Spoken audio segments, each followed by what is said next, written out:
On parle de la plus grosse usine en Amérique du Nord. Il y a 4000 personnes qui arrivent ici. Ça va être achalandé, il y aura du monde. Toute la région va vouloir venir ici, même de Montréal. Donc, il faut s'apprêter à des impacts réels. Régler le problème de transport, aidez-nous à régler le problème de l'habitation. J'aime vos revendications vis-à-vis de M. Fitzgibbon. S'il dit non, il se passe quoi? Si à Saint-Basile-le-Grand, ça se passe pas comme à notre goût, là, mais on va jaser un peu, hein. On va le dire. Deux petites villes qui s'apprêtent à accueillir une grosse usine.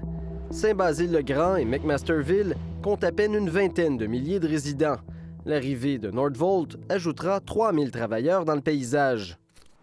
Pierre Ouellette habite en bordure du chemin du Richelieu, la route provinciale 223, à environ 1 km du terrain acquis par l'entreprise. On ne pourra pas vivre ici normalement avec des centaines de voitures qui passent régulièrement pour se rendre à Northvolt, aller-retour le matin, chiffre de nuit, chiffre de soir et le transport des livraisons.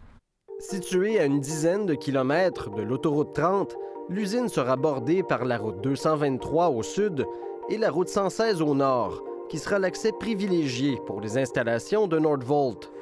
Malgré la proximité de la gare de McMasterville, la majorité des employés s'y rendront probablement en voiture, estime l'urbaniste Jean-Philippe Meloche.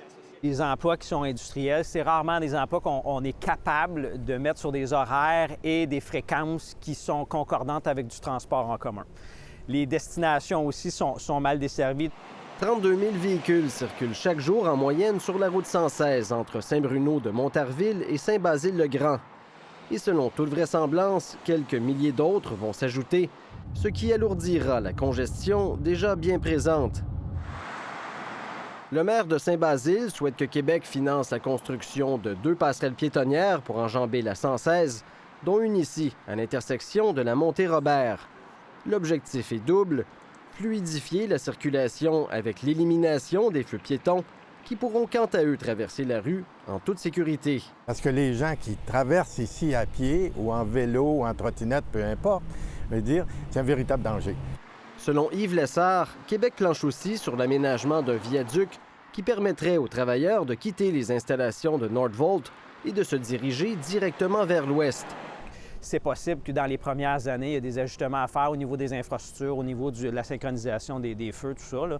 Mais sinon, on peut s'attendre à ce que la plupart des travailleurs qui vont être dans l'usine sont déjà des automobilistes qui circulent dans le sud de la région métropolitaine de Montréal.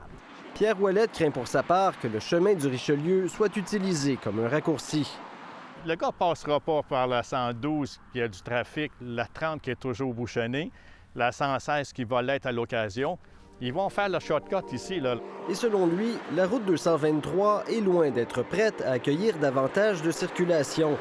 De nombreux automobilistes roulent vite et font des dépassements dangereux, comme en témoignent les images de sa caméra de surveillance. Mais surtout, elle est en piteux état, rongée par l'érosion de la rivière Richelieu à certains endroits. Ils n'ont pas le choix de la refaire. On va la perdre dans la rivière dans pas long. C'est la mal-aimée du ministère des Transports. Ça fait des années qu'elle est négligée. Elle est dangereuse. Les plans pour la réfection d'une portion de la 223 sont déjà faits. Le maire presse le gouvernement de financer le projet. Tous les tracés sont là, les ententes sont faites, les parties expropriées ou expropriables sont convenues aussi. Avec des taux d'inoccupation au plancher dans la région, la question du logement inquiète aussi. Un chantier de 800 unités devrait bientôt démarrer sur ces terrains et le maire souhaite qu'un projet résidentiel voie le jour dans le stationnement actuel de la gare. Mais pour ça, il faudra le feu vert de Québec.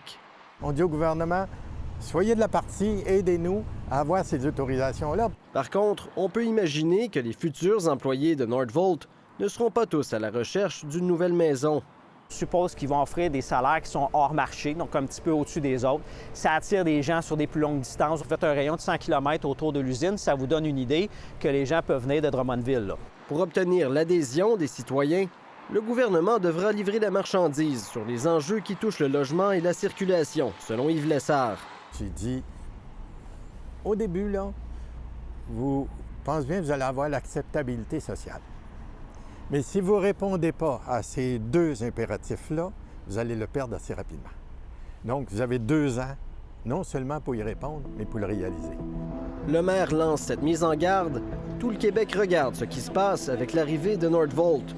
Aussi bien en faire l'exemple d'une cohabitation harmonieuse avec les résidents pour l'avenir de la filière batterie.